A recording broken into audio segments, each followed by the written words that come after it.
Hey, so I received a really interesting question from Dana Niculescu. She's the IT director at Deutsche Bank about shifts in the workplace today. And I decided to record a video to answer her question.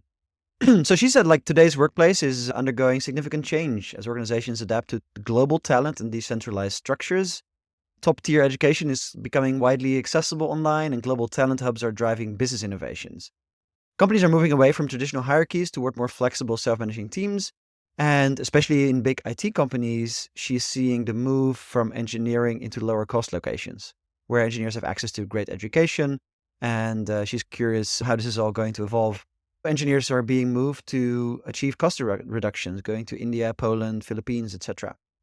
And she asked me a couple questions, and I'm going to riff on them. So the first question is, how do you see global talent hubs and the rise of self-managed teams influencing how organizations are structured? First of all, Dana, thank you for your great questions. These developments are not new. Like even over 10 years ago, companies were doing this, outsourcing or nearshoring to different countries to gain cost improvements. And in the end, that is a thing we just have to live with. I think the thing is, building great software and solutions is all about communication and understanding the market. I've done a lot of outsourcing and worked with teams across the globe myself when I was in IT myself. And so while some of the more transactional things could easily be moved to those countries, I still believe that the more client-facing or strategic work, it's better to have that be developed very close to the business or very close to the customers. So if you're in a bank and you're developing a local policy for a local client that is a certain type of persona, it's easier for a developer that can identify it themselves with it to build something that really fits rather than sending requirements across the ocean. That being said, I think remote work in general is growing and here to stay. These days, it's easier than ever to hire developers all across the world and get them into teams and let them build great software. So it's also developing from just outsourcing to hubs in India, for example, to just hiring great talent all across the world. So I think that's also should be seen as an opportunity where you can hire people with high skill and maybe lower cost in any country in the world. But that requires indeed a change in how you work as an organization. So I'll just move to the next question and we'll touch upon everything I said. With the democrat, so your next question is, with the democratization of learning and distributed teams, what is the biggest challenge in adapting agile practices to this new landscape?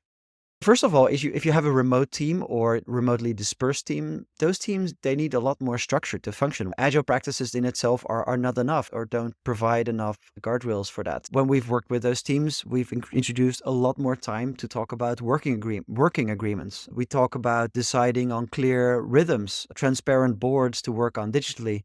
We make agreements about who can make what decision. We introduce meetings that are highly facilitated and highly structured towards the outcome that you need. And then in terms of outcomes, what is really helpful, especially remotely dispersed, you're going to work more asynchronously, apparently, or probably, and that requires super clear outcomes. So what are the outcomes that we're facing here? And I'm talking about writing them as, well, it could be OKRs, but it could just be anything that you want to see shift. And I really believe that if you go even further and give teams the authority to decide on their own what their backlog is going to be based on the metrics and customer outcomes that they're facing, then you get real agility and distribute the authority to the right place. And as you already identified, there's some leadership shifts necessary. So that's also your next question. What are the leaderships necessary to support continuous learning and global collaboration in a decentralized work environment? And for the other question, I'm going to fold it into as well. For leaders looking to embrace global talent and new learning models, what's the key step to foster a culture of agility and innovation? Yeah, indeed. The traditional way of working, where we have management layers, and as a manager, you decide what is going to happen, what are the requirements you're going to approve or reject, and your work output, that's really changing. You want to create systems where people can self-direct and ship themselves. The main principle I'm also using in my new book is creating an environment of aligned autonomy, where you have highly autonomous teams that are able to self-direct and decide what to do and when to ship, but also within a lot of guardrails. So you also get high alignment. I think this is the new challenge for leaders, is to create the conditions for aligned autonomy And that requires them to work on the system rather to be in the work. So we also use the metaphor of shifting from traffic controller or traffic cop to a road designer. So now suddenly you ask leaders to zoom out and figure out what are all the elements in the system that need to get right so that these teams can autonomously deliver high value solutions. And then it doesn't really matter where they are, as long as you have those agreements, you have those clear outcomes in mind, you have feedback loops to see where it's working and where it's not working, and you have methods of creating transparency across the globe and methods of constantly evolving and improving the systems. Your final question is looking ahead. As global talent hubs drive innovation, where do you see the biggest opportunities for organizations to evolve in the next 5 years? I really believe that organizations can gain a lot of value if they truly adopt the principle of voting with your feet. So there's a number of large organizations out there that are pioneering with marketplaces of mission-based teams where, for example, you put a mission, a specific business problem or patient outcome. In this case, it's a pharmaceutical company, Roche, that is famously doing that. You put a patient outcome or a business challenge or a customer challenge on a marketplace, and then you invite people from all across the world, wherever they are, whatever their roles are, to vote with their feet and to subscribe and join one of those teams.